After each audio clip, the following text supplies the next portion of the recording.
In the electric sprawl of Lagos, Nigeria, where dreams clashed with reality under a relentless sun, lived Amara, a 24-year-old seamstress whose spirit burned brighter than the city's neon signs. Her eyes, like polished onyx, sparkled with ambition, and her smile could charm even the gruffest Danfo driver. Born in the chaotic heart of Oshodi, Amara knew every alley, every trader's call, every rhythm of the market's pulse. The honk of buses, the sizzle of suya, the laughter of children dodging hawkers. Her small sewing stall in Oshodi Market was her kingdom, a patchwork of wooden planks draped with vibrant Ankara fabrics in turquoise, crimson, and gold. By day, her fingers wove dreams into every stitch. By night, under the flicker of a kerosene lamp, she sketched designs for a fashion empire that would carry her name to Paris and New York. Amara's heart, though, was a battlefield. It yearned for Chike, a 27-year-old poet whose words painted Lagos's chaos as poetry. Tall and lean, with a voice like the Niger River, deep, steady, and full of secrets, Chike saw beauty in the mundane. He'd perch by her stall, his leather notebook open, reciting verses that made her heart tremble. Amara, my moon, he'd say, his soulful eyes locking onto hers. Your heart knows its home. Don't let the city steal it.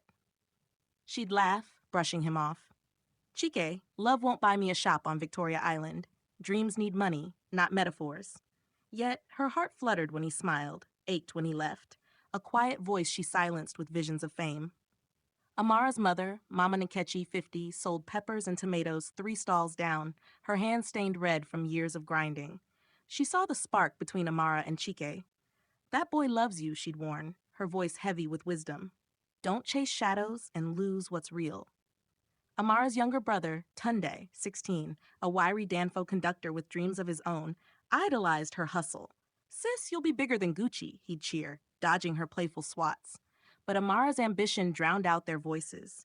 She'd grown up watching her mother scrape by, vowing never to live hand to mouth. Her heart whispered warnings, but she ignored them, her eyes fixed on the horizon. One sweltering afternoon, as Oshodi Market buzzed with its usual frenzy, traders shouting, radios blaring Afrobeat, goats nibbling at discarded yam peels, a sleek black Benz rolled in, parting the crowd like a king's entourage. Traders paused, hawkers gawked, and Amara's heart skipped as Mr. Durojaye, 45, stepped out. A wealthy investor with a reputation sharper than a tailor's scissors, he wore a navy agbada embroidered with gold, his bald head gleaming. Rumors swirled about him. Some called him a visionary, others a shark who devoured dreams. He'd seen Amara's gowns at a Lagos Fashion Week pop-up, where a client raved about her bold designs. Striding to her stall, his gold chain glinting, he offered a deal that made her breath catch. Amara, he said, his voice smooth as palm oil, you're wasting your talent in this dust. Partner with me. Move to Lekki, and I'll fund your first collection, studio, staff, everything. Your name will light up Lagos. The catch? She'd need to leave Oshodi for a year, sever ties with her family, her stall, and Chike to focus on the business. This is your ticket out, he said, his eyes glinting like a predator's. Don't waste it. Amara's heart pounded, a drumbeat of warning. Chike's face flashed in her mind, his gentle smile, his dreams of a small house in Surulere. Mama Nkechi's words echoed, Tunde's cheers rang, but the lure of Lekki's glass towers roared louder. I'll do it, she said, her voice steady despite the ache in her chest. That night, under a street lamp's dim glow outside her family's one-room apartment, Amara broke the news to Chike.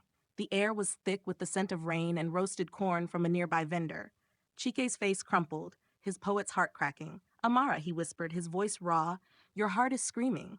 Listen, or you'll lose more than you gain. I'll wait, but Lagos changes people. Tears pricked her eyes, but she steeled herself. I'll come back for you, Chike. This is for us, a better life. He shook his head, his notebook clutched like a lifeline, and walked into the night, leaving her with the echo of his words. Mama Nkechi was livid. You're throwing away love for a man in a shiny car? She snapped, her hands on her hips. Durojai's no good. Everyone knows it. Tunde, starry-eyed, disagreed. Sis, you're going big. Don't listen to Mama. Amara packed her sketches, her sewing kit, and a photo of her family, her heart heavy but her mind resolute.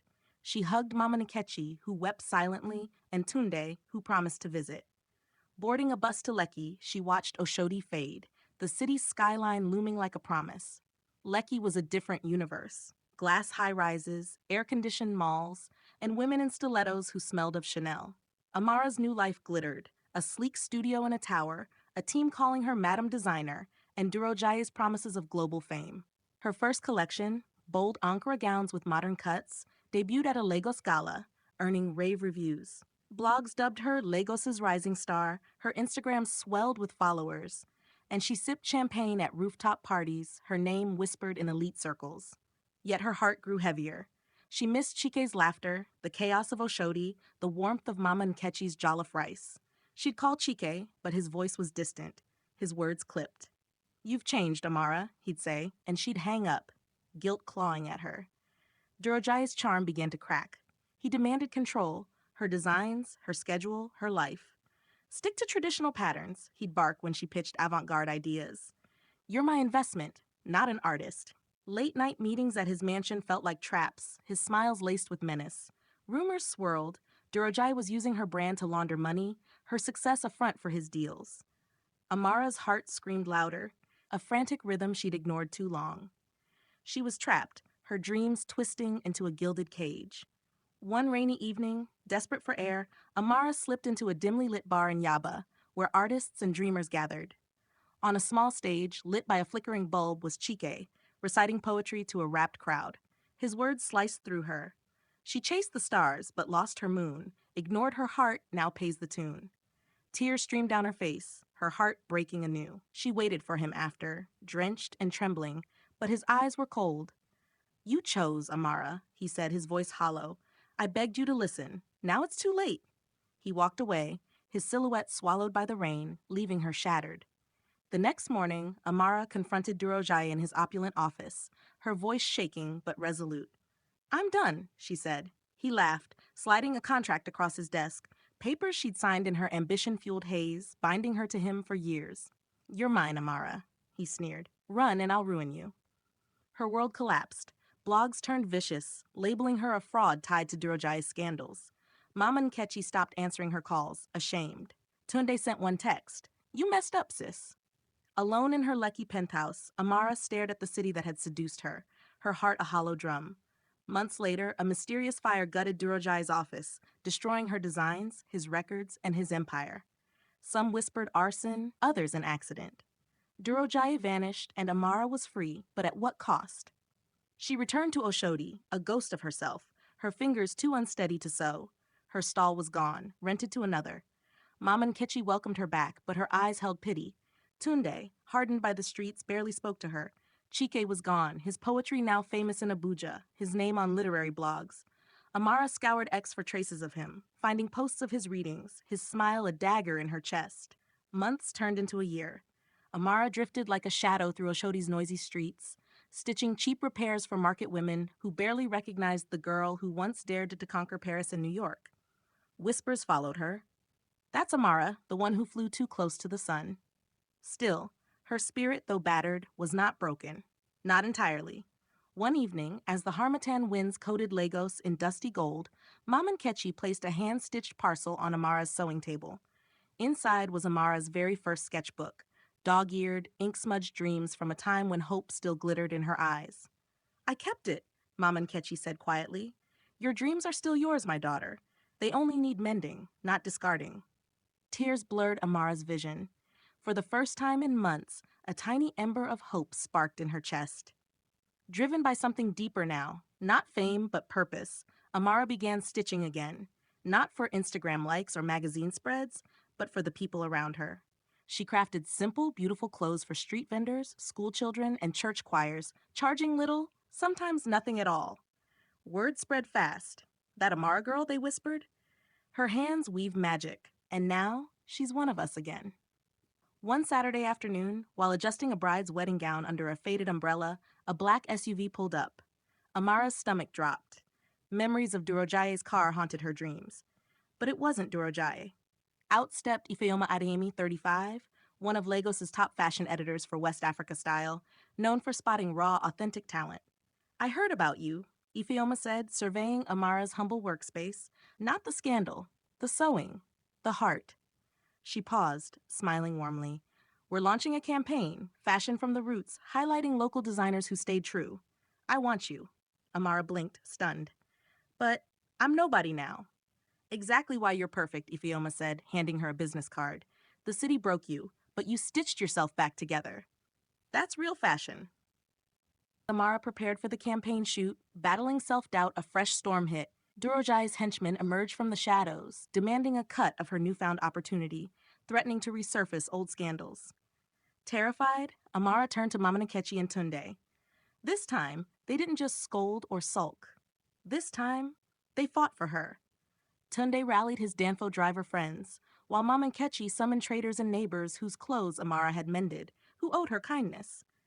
Together, they stood guard outside her stall, whistling, chanting, daring anyone to cross them.